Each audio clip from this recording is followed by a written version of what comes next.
À la surface, une couche tissulaire veloutée composée de cellules et de protéines fait barrage entre nous et le reste du monde.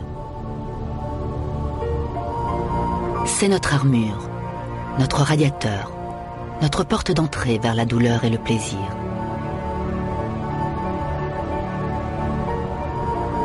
C'est le plus grand organe du corps, la peau.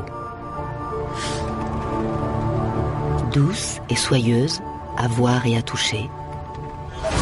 À y regarder de plus près, le paysage est très différent.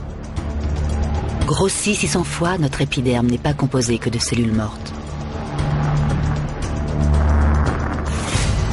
Criblé de rainures et de sillons, et grêlé de trous et de bosses.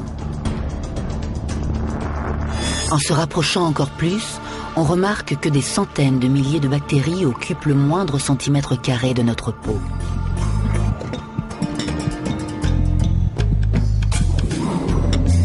À chaque seconde, nous éliminons de la peau morte. Nous perdons au moins 600 000 particules de peau à l'heure. Soit l'équivalent de 700 grammes chaque année, ce qui représente 80% de la poussière produite dans nos maisons.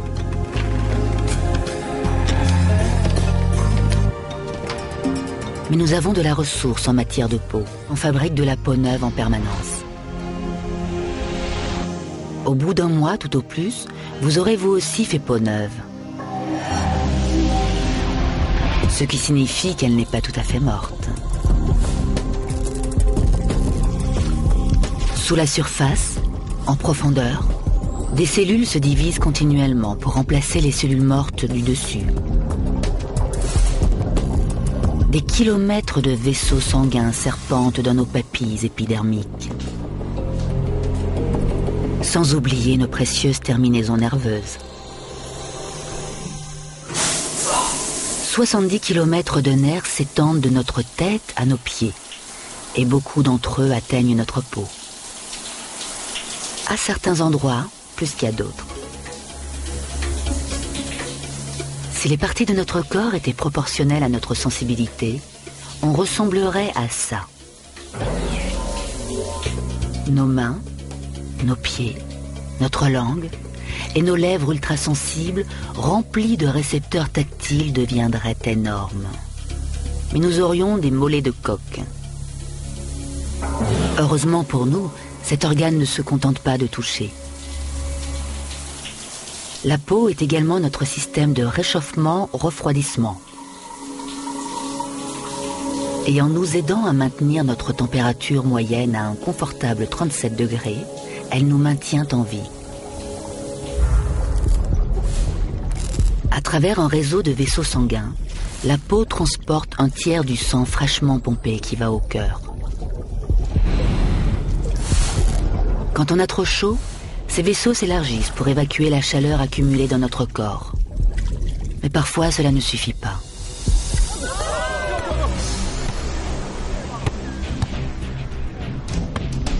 Une bonne séance d'entraînement peut faire monter la température de plusieurs degrés au-dessus de la normale.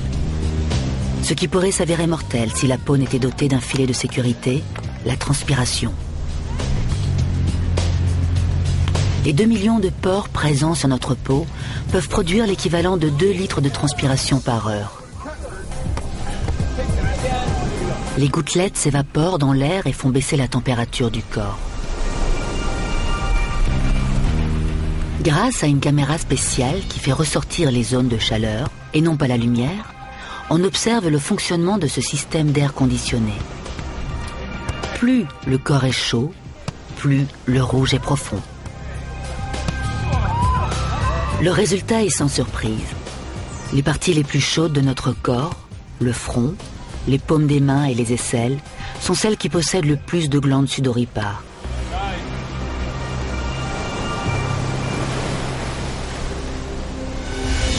Mais nous sommes plus souvent confrontés à l'extrême opposé. Au moment de notre douche matinale. En proie à un refroidissement, de petits muscles font se tendre nos poils et gonfler la peau qui les entoure. Nous appelons ça la chair de poule.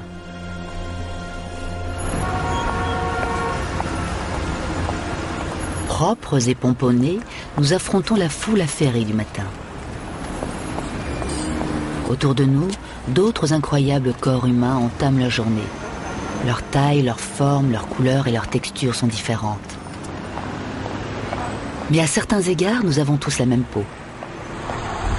Sous la surface, nous avons à peu près tous le même nombre de mélanocytes, les cellules qui synthétisent la mélanine à l'origine de la couleur de notre peau et de nos cheveux. Selon la quantité de mélanine que ces cellules produisent, nous sommes plus ou moins blancs ou noirs, plus ou moins bruns ou blonds. En général, plus on produit de mélanine, plus on est foncé.